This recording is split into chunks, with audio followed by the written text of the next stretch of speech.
Here's a transparency post for your Friday. So I woke up this morning, and if I'm honest, some of the thoughts that bombarded me were very familiar. Thoughts and emotions were very familiar as they relate to different things that I'm experiencing in my reality.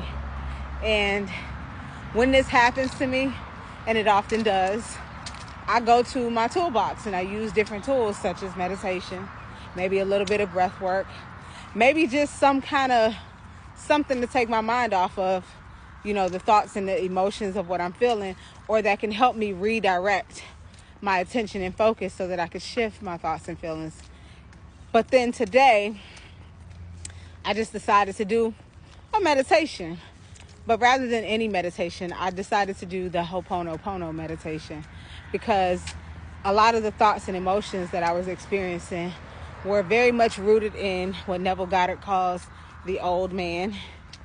Old perceptions, old assumptions, old judgments, old criticisms, old forms of condemnation that I felt towards different things that I've been experiencing for a while in my experience, in my reality. And the Ho'oponopono, if you're not familiar with it, you can look it up on YouTube. It's a Hawaiian, spiritual mantra that basically means to make things right, or to rectify, or to reconcile. And it's 4 statements. It's, I'm sorry, please forgive me, I love you, thank you. And I believe it's 4. I think I got them all. But yeah, so those 4 statements can be used in relation to the dynamics that you might be experiencing with people or circumstances, to just release whatever resistance you have around it by asking for forgiveness, by apologizing for whatever it is, only you know. And just acceptance of the oneness, which is the I love you, and the showing of gratitude, which is the thank you. So I sat with this for several minutes, and while it didn't completely shift my state, I will admit that I wasn't completely shifted, but it did allow me to simmer down and just accept that I don't have to identify with the thoughts and emotions anymore.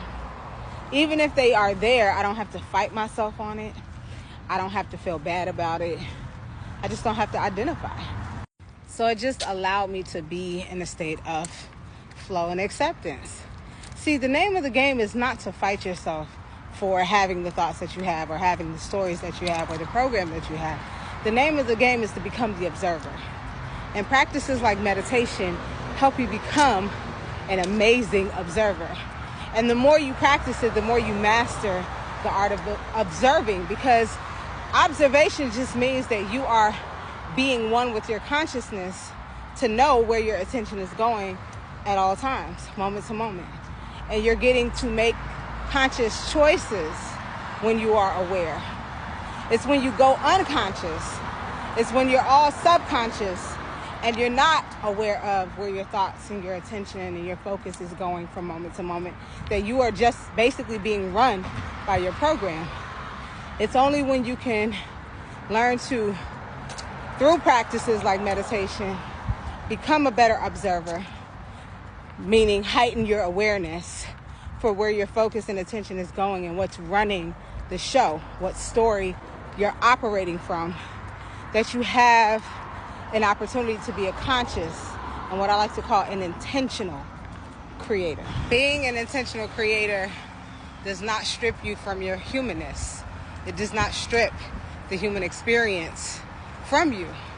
In fact, it deepens the human experience, because as you grow into your consciousness of being more aware, you can experience life from a totally different perspective. And you understand that you have more power over what you are perceiving than you used to have when you were unconscious and operating strictly from your subconscious. Growing more aware of the state of which you are embodying your I am state, your dominant subconscious story that you are operating from, allows you to be more present.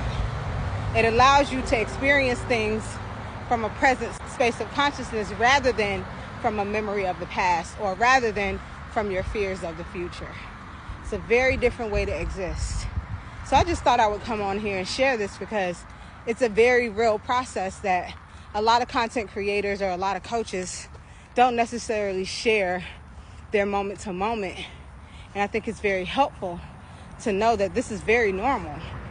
We have to normalize processing our feelings, not suppressing them, not sweeping them under a rug, but processing them, acknowledging them, thanking them for coming to the surface so that you can be aware of the source of the feelings, the source of the thoughts and emotions that you're experiencing, and transform and transmute it so that it's no longer the boogeyman, so that you can be free in your life, so that you can be an intentional creator and not be a victim of life and its circumstances, because you have personal power. And as Neville taught, to desire is to have it. And so the only reason you do not experience it is because you refuse to accept that you already have it. And what causes you to refuse to accept that you already have it? Circumstances, stories, past thoughts and emotions related to those stories, the old man. And so we just got to work with him until he realizes he got to take a back seat, because your consciousness is in control. You're mastering yourself. You're becoming a deliberate co-creator, as Abraham and Esther Hicks like to say. This is your reminder. You got this.